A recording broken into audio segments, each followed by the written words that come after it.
तो जय हिंद दोस्तों, आपके अपने चैनल यस के एम स्टडी पर एक बार फिर से स्वागत है। बहुत ही महत्वपूर्ण वीडियो के साथ आपके सामने हाजिर है और बहुत ही इंपॉर्टेंट वीडियो आपके लिए होने वाली है। तो मेरे प्यारे बच्चों, यहाँ पर देखिए जो गॉस का प्रमेय है, ठीक है, इसको हम पढ़ेंगे कक्षा 12 भौतिक विज्ञान की बात करेंगे। और इसमें एक बहुत ही महत्वपूर्ण टॉपिक को हम इसमें कवर करने वाले हैं। टॉपिक कौन सा आपका 95% आपका जो एग्ज़ाम है, एग्ज़ाम से में आपको ज़रूर पूछा जाता है। बहुत ही महत्वपूर्ण टॉपिक आपके लिए होगा, ठीक है। ये आप टॉपिक कौन सा है? गॉस का प्रमेय। क्या है? गॉस का प्रमेय बहुत ज़्यादा इस समय पूछा जा रहा है, बहुत ही इंपॉर्टेंट है आपके लिए, ठीक है।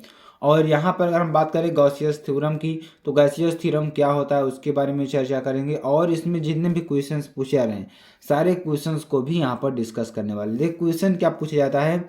अगर क्वेश्चन आपसे पूछा जाता है तो कैसे पूछा जाता है स्थिर स्थिर वैद्युत में। क्या पूछा जाता है? स्थिर वैद्युत में गॉस के, ठीक है, किसके? गॉस की प्रमेय क्या है? गॉस की प्रमेय क्या है, ठीक है। ये आपका पूछा जाएगा, बहुत ही इंपॉर्टेंट है आपका, ठीक है। स्थिर वैद्युत में गॉस की प्रमेय क्या है, ये आपके लिए प्रश्न पूछा जाएगा। बहुत ही महत्वपूर्ण आपके लिए, बहुत बार पूछा गया प्रश्न है। 2014 में, 17 में और 18 में, 19 में और 22 में यह प्रश्न पूछा गया है, बहुत ज़्यादा बार पूछा गया है। तो मेरे प्यारे बच्चों, इसको आपके लिए पढ़ना बहुत ही इंपॉर्टेंट हो जाता है। इस क्वेश्चंस को आप जितना ज़्यादा पढ़ेंगे उतना ही ज़्यादा आपके लिए बेनिफिट रहेगा। चलिए इसको थोड़ा प्रूव करते हैं और आपको पहले इसकी परिभाषा बता देते हैं और इसका जो प्रूफ है, प्रूफिंग भी करके आपको हम बताते हैं, ठीक है। देखिए यहाँ पे आपको हेडिंग डालना है। मेरे प्यारे बच्चों, हमारे साथ साथ आप सभी लोग पढ़ते चलिएगा और बहुत ही इंपॉर्टेंट है, ठीक है। तो गॉस का प्रमेय क्या? गॉस की प्रमेय की बात करेंगे, गॉस के प्रमेय की बात करेंगे। आखिरकार गॉस का प्रमेय होता क्या है? तो देखिए गॉस का प्रमेय हिंदी में क्या होता है? गॉसियस लॉ। क्या होता है? गॉसियस, ठीक है। क्या? गॉसियस गॉसियस थ्योरम, ठीक है। गॉसियस थ्योरम होता है, जो कि बहुत ही इंपॉर्टेंट है मेरे प्यारे बच्चों, ठीक है। चलिए इसके बारे में पढ़ते हैं और आपको अच्छी तरीके से हम बताने का प्रयास करते हैं। देखिए यहाँ पर गॉस की प्रमेय जो होती है, गॉस का प्रमेय जो होता है बहुत ही इंपॉर्टेंट है। और इसको पहले आपको लिखते हैं, उसका बाद आपको अच्छी तरीके से समझाने का प्रयास कर। देखिए गॉस की प्रमेय, ध्यान दीजिएगा, गॉस की प्रमेय, गॉस की प्रमेय वैद्युत क्षेत्र, किसमें? ध्यान दीजिएगा, जो गॉस का प्रमेय है कहाँ पर? वैद्युत क्षेत्र, ठीक है। कहाँ? वैद्युत क्षेत्र के कारण, कहाँ? वैद्युत क्षेत्र के कारण किसी बिंदु पर, कहाँ पर? किसी बिंदु पर, किसी बिंदु, अब यहाँ पे देखिए कारण किसी बंद पृष्ठ के, यहाँ पर बिंदु नहीं होगा, किसी बंद पृष्ठ के, ठीक है। वैद्युत क्षेत्र कारण किसी बंद पृष्ठ, यहाँ पर आप लिखेंगे किसी बंद पृष्ठ, यहाँ पर लिख दे पृष्ठ, ठीक है। किसी बंद पृष्ठ, ठीक है, किसी बंद पृष्ठ से निर्गत, आप लोग भी हमारे साथ लिखते चलिएगा, निर्गत वैद्युत फ्लक्स। क्या? निर्गत वैद्युत फ्लक्स, ध्यान दीजिएगा, निर्गत वैद्युत फ्लक्स तथा, ठीक है, तथा उस पृष्ठ की, क्या? उस पृष्ठ से परिबद्ध, क्या? परिबद्ध। और आगे हम आपको बताते हैं, ध्यान समझ जाएंगे तभी आपको समझ में आएगा। देखिए पहले इसको हम थोड़ा परिभाषा लिखवा देते हैं, उसके बाद क्या प्रूफिंग भी करेंगे और आपको अच्छे तरीके से समझाने का भी प्रयास करेंगे। क्या कर रहा है? गॉस की प्रमेय वैद्युत क्षेत्र के कारण किसी बंद पृष्ठ से वैद्युत फ्लक्स तथा उस पृष्ठ से परिबद्ध, का उस पृष्ठ से परिबद्ध कुल वैद्युत आवेश के बीच, कहाँ पर? कुल वैद्युत आवेश के बीच, आवेश Q का 1/ε0 गुना होता है, ठीक है, गुना होता है। जहाँ, ध्यान दीजिएगा, जहाँ ε0 मुक्त, क्या है? मुक्त आकाश की वैद्युतशीलता या मुक्त आकाश की फ्री स्पेस यानी कि मुक्त स्थान की क्या है, मुक्त स्थान की क्या है, मुक्त स्थान की वैद्युतशीलता है, क्या है, वैद्युतशीलता है। ठीक है, ध्यान दीजिएगा। फिर से हम आपको बता देते हैं क्या इसमें करना है आपको, कि गॉस की प्रमेय वैद्युत क्षेत्रीकरण, वैद्युत क्षेत्र का आप लोग मतलब समझते हैं, वैद्युत क्षेत्र जहां तक किसी आकाश का यानी किसी भी आवेश का प्रभाव रहता है। मान लीजिए हमारा क्या है, एक प्लस क्यू आवेश है, अगर हम मान लेते हैं इसका क्षेत्र आप यहाँ तक ले लें, ठीक है, यहाँ तक मान लीजिए इसका क्षेत्र हम ले लेते हैं, तो इसके भीतर जितने भी क्षेत्र आपके आएंगे ये हमारा क्या होगा, वैद्युत क्षेत्र होगा। आपको समझ में आ गया होगा। तो यहाँ पर वैद्युत क्षेत्र के कारण किसी बंद पृष्ठ से, कहाँ से, किसी बंद पृष्ठ से वैद्युत फ्लक्स तथा उस पृष्ठ से परिबद्ध कुल वैद्युत आवेश Q का एप्सिलॉन नॉट गुना होता है। यानी कि अगर इस पृष्ठ से परिबद्ध की बात करें, इस पृष्ठ के जो पूरा क्षेत्रफल है, इसका जो वैद्युत फ्लक्स है था उस पृष्ठ से परिबद्ध कुल वैद्युत आवेश Q, मान लीजिए इससे कुल आवेश Q है, का 1/ε0 गुना होता है। क्या होता है, 1/ε0 गुना होता है, जहां ε0 मुक्त स्थान की वैद्युतशीलता है। क्या है, वैद्युतशीलता है। ठीक है, अर्थात हम बात करेंगे यहाँ पर, अर्थात फाई ई बराबर क्लोज्ड इंटीग्रेशन वेक्टर ई, ठीक है, क्या, vector E dot vector D A, ठीक है, बराबर 1/ε0 इंटू क्यू। ठीक है, यही आपका मेन क्या है, गॉस का प्रमेय होता है, और इसको आप लोग याद कर लेना है। ठीक है, अब देखिए हमने क्या बताया था ε0 के बारे में, ε0 क्या बताया था हमने, वायु या निर्वात की क्या है, वायु या निर्वात की वैद्युतशीलता है। ठीक है, क्या है, वैद्युतशीलता है। अभी देखिए ये आपका क्या हो जाएगा, वायु निर्वात की वैद्युतशीलता है। तो चलिए इसकी उत्पत्ति की बात कर लेते हैं, जो आपको बहुत ही इंपॉर्टेंट और बहुत ही महत्वपूर्ण है। इसको हम आपको अच्छी तरीके से समझाने का प्रयास करते हैं। चलिए अब हम इसके थोड़ा उत्पत्ति की बात कर लेते हैं। उत्पत्ति कैसे होगी मेरे प्यारे बच्चों, उसको भी आपको ध्यान देना होगा। अब हम इसके उपपत्ति की बात कर लेते हैं, इसका उपपत्ति कैसे होगा। ऊपर तो आपको समझ में आ गया होगा, इसकी प्रूफिंग अब करते हैं, क्योंकि ये भी पूछा जाता है इसका प्रूफ करिए। तो ये बहुत ही इंपॉर्टेंट प्रश्न है और बहुत ही महत्वपूर्ण है। यहाँ पर देखिए एक फिगर हम आपको बनाएंगे और उसके अनुसार आपको यहाँ पर कार्य करना होगा। ठीक है, अब देखिए अगर हम आपको समझाने का प्रयास करें, तो अगर हम यहाँ पर देखिए मान लेते हैं O बिंदु है यहाँ पर, ठीक है, कोई बिंदु O है, यहाँ पर एक प्लस क्यू आवेश रखा हुआ है। ठीक है, अब इस प्लस क्यू आवेश से इसका कोई क्षेत्र बन रहा है। मान लीजिए हम इतना इसका क्षेत्र बना रहे हैं, ठीक है, इसका इतना इसका क्षेत्र बन रहा है। ठीक है, इतना इसका क्षेत्र बन रहा है, कोई दिक्कत, यहाँ तक कोई दिक्कत वाली बात होनी ही नहीं चाहिए। ठीक है, और जिसका क्षेत्रफल, अगर हम इसके पूरे क्षेत्रफल की बात करें, इसका क्षेत्रफल A है, इस बिंदु पर है, बिंदु क्या है, O है, प्लस क्यू आवेश है। ध्यान दीजिएगा। और अब देखिए, अब इतना तो आप लिख ही सकते हैं कि किसी एक बंद पृष्ठ है, बंद पृष्ठ में प्लस क्यू आवेश का एक बंद पृष्ठ है, जहां पर O बिंदु पर वहां स्थित है, और उसका क्षेत्रफल क्या है, A है। ठीक है, अब देखिए, अब ये अगर हम क्या करें कि इस पृष्ठ से, यहाँ मान लीजिए इस पृष्ठ से बिंदु P पर एक अत्यंत लघु क्षेत्रफल dA लिया गया है। मान लीजिए यहाँ पर कोई बिंदु P ले लेते हैं। ठीक है, अब यहाँ पर हम कोई मान लीजिए अति लघु क्षेत्र ले लेते हैं। मान लीजिए यहाँ पर हमने एक अति लघु क्षेत्र ले लिया, जिसका नाम क्या कर लिया, dA। मान लीजिए बहुत छोटा सा हमने क्षेत्रफल ले लिया इसका। ठीक, अब देखिए इसका कोई ना कोई एंगल जरूर होगा। ठीक है, तो हम मान लेते हैं कि डी ओमेगा इसके एंगल पर, कहाँ पर, डी ओमेगा इसके एंगल पर हमने क्या ले लिया, ध्यान दीजिएगा, ये जो एंगल हमने ले लिया डी ओमेगा कोणीय जो एंगल है हमने ले लिया।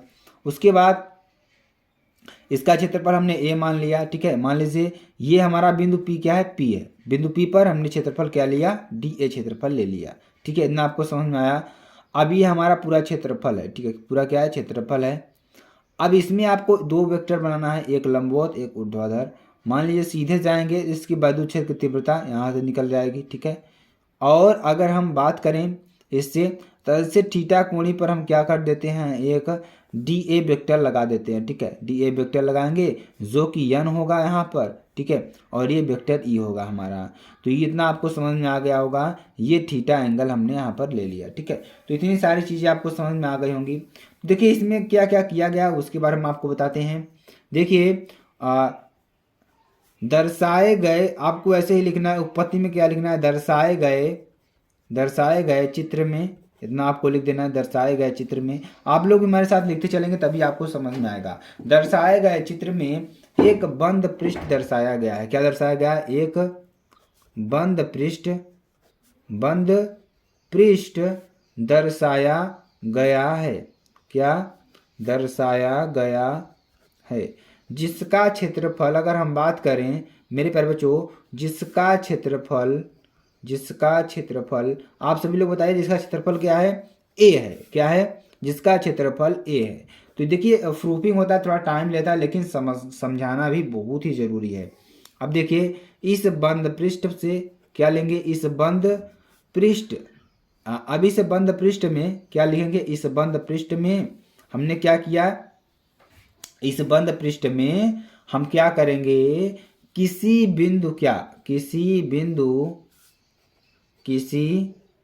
बिंदु ओ पर, कहाँ पर, ओ पर, किसी बिंदु ओ पर हम क्या लेंगे, यहाँ पर ओ पर एक, क्या ले लेते हैं, ओ पर एक बिंदु आवेश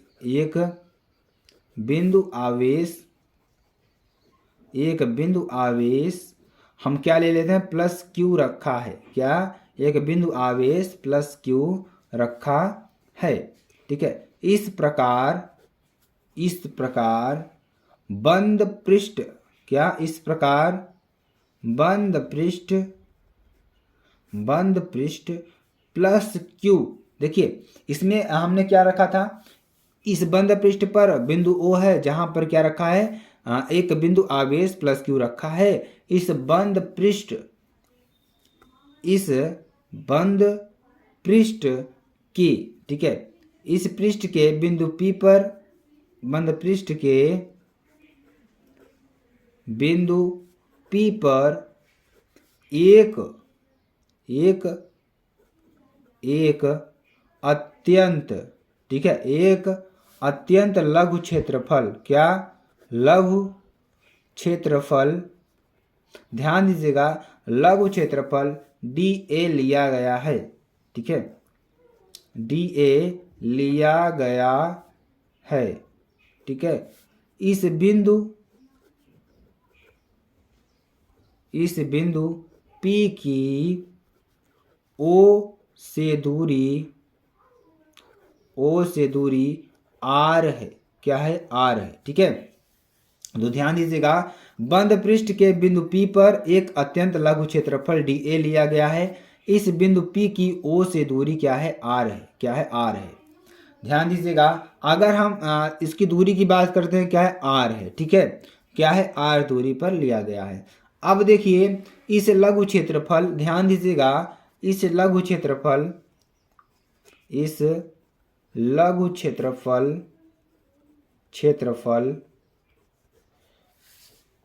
डीए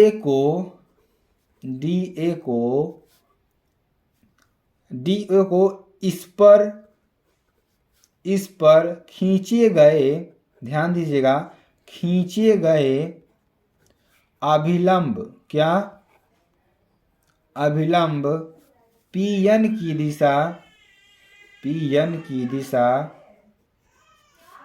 में क्षेत्रीय, क्या, क्षेत्रीय वेक्टर डीए द्वारा, किसके द्वारा, डीए द्वारा प्रदर्शित, क्या किया गया है, प्रदर्शित किया गया है, ठीक है, किया गया है, ठीक है। बिंदु P पर आवेश के कारण, क्या, आवेश के कारण उत्पन्न वैद्युत क्षेत्र की तीव्रता। ठीक है, वैद्युत क्षेत्र की तीव्रता।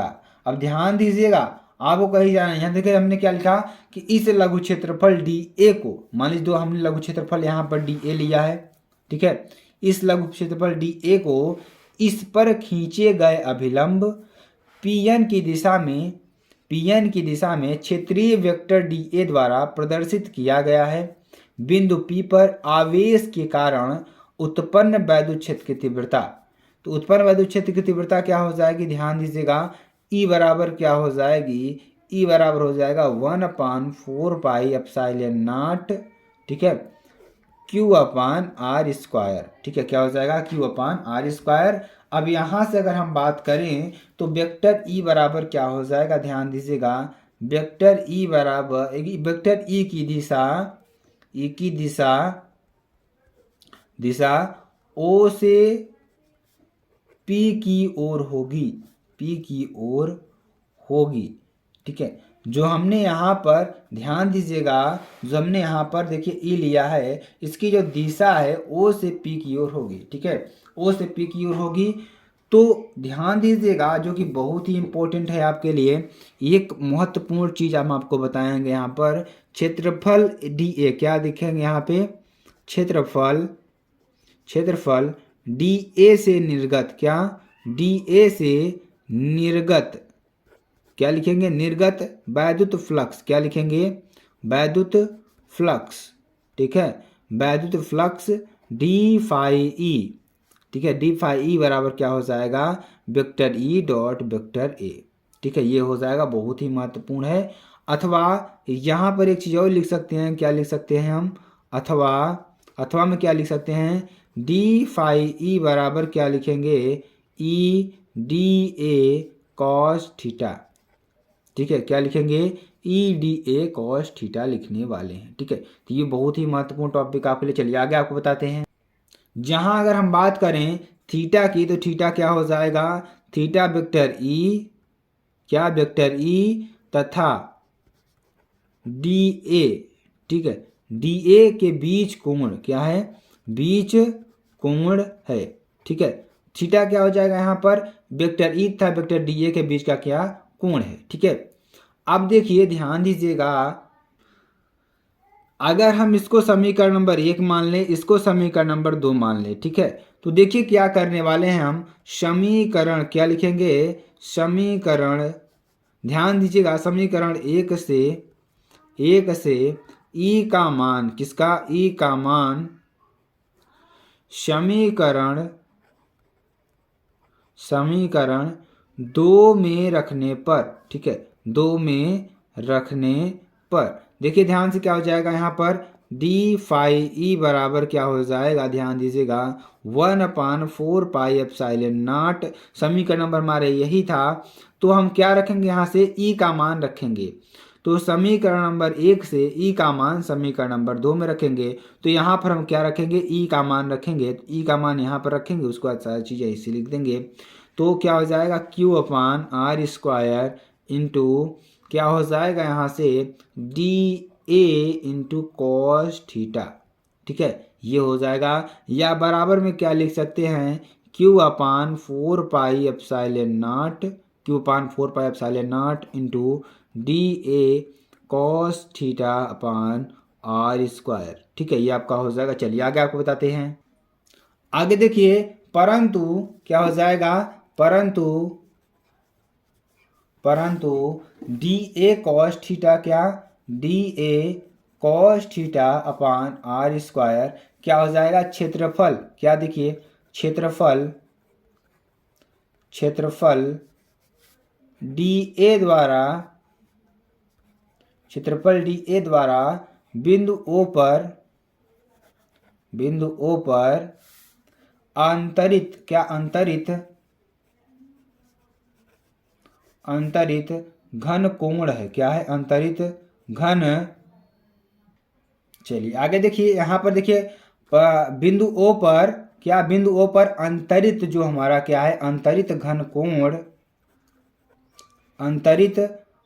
कोण जो है बराबर क्या हो जाएगा डी ओमेगा मान लेते हैं क्या है डी ओमेगा हम मान लेते हैं। ठीक है, अब देखिए डी फाई ई क्या हो जाएगा डी फाई ई बराबर क्या हो जाएगा q upon 4 pi epsilon not. ठीक है, इंटू डी ओमेगा क्या हो जाएगा डी ओमेगा। ठीक है, अतः संपूर्ण बंद क्या संपूर्ण बंद पृष्ठ क्षेत्रफल क्या पृष्ठ क्षेत्रफल ए से अभिलंबवत क्या अभिलंबवत निर्गत संपूर्ण वैद्युत फ्लक्स क्या हो जाएगा निर्गत संपूर्ण क्या हो जाएगा संपूर्ण वैद्युत फ्लक्स क्या वैद्युत फ्लक्स देखिए ध्यान दीजिएगा क्या हो जाएगा यहाँ पर फाई ई क्या फाई ई बराबर क्या हो जाएगा enclosed integration vector E dot vector D A. ठीक है, बराबर Q upon 4 pi epsilon not. ठीक है, क्लोज्ड इंटीग्रेशन डी ओमेगा। ठीक है, ये आपका हो जाएगा। अगर हम इसको क्या माने समीकरण नंबर 3 माने तो अतः संपूर्ण बंद पृष्ठ क्षेत्रफल ए से अभिलंबो निर्गत जो वैद्युत फ्लक्स होगा डी फाई ई बराबर क्या हो जाएगा closed integration vector E dot vector D A बराबर क्या हो जाएगा q upon 4 pi epsilon not close integration D omega. ठीक है, ये आपको हो जाएगा समीकरण नंबर। इसको देखिए समीकरण नंबर 3 माने तो इसको समीकरण नंबर हम 4 मानेंगे। ठीक है, अब देखिए परंतु क्या निकालेंगे परंतु हमारा क्या हो जाएगा क्लोज्ड इंटीग्रेशन डी ओमेगा बराबर क्या हो जाएगा संपूर्ण बंद क्या संपूर्ण बंद पृष्ठ द्वारा। ठीक है, क्या पृष्ठ द्वारा बिंदु ओ पर कहाँ पर बिंदु ओ पर अंतरित घन कोण क्या अंतरित घन कोण बराबर क्या हो जाएगा 4 पाई स्टे रेडियन क्या स्टे रेडियन। ठीक है, अब देखिए इसलिए क्या हो जाएगा फाई ई बराबर क्या हो जाएगा फाई ई बराबर Q upon 4 pi epsilon not. ठीक है, इंटू 4 पाई। ठीक है, अथवा ध्यान दीजिएगा अथवा क्या हो जाएगा फाई ई बराबर क्या फाई ई बराबर 1 अपान एप्सिलॉन नॉट। ध्यान दीजिएगा 1 अपान एप्सिलॉन नॉट 4 पाई से 4 पाई कैंसिल हो जाएगा बचेगा क्या 1 अपान एप्सिलॉन नॉट इंटू क्यू बचेगा। ठीक है, तो यहाँ से क्या हो जाएगा फाई ई बराबर क्या हो जाएगा 1 अपान एप्सिलॉन नॉट इंटू क्यू। यही हमारा क्या है गॉस का प्रमेय है। यही क्या है यही गॉस का प्रमेय है। ठीक है, यही गॉस का क्या है प्रमेय है। तो मेरे प्यारे बच्चों अगर आपको वीडियो पसंद आती है तो चैनल को लाइक शेयर कमेंट सब्सक्राइब जरूर कर सकते हैं और बहुत ही इंपॉर्टेंट टॉपिक आपके लिए है तो आप इसको ज़रूर शेयर करिएगा। फिर मिलते हैं नेक्स्ट वीडियो में नए टॉपिक के साथ। अब तक ले जय हिंद जय भारत।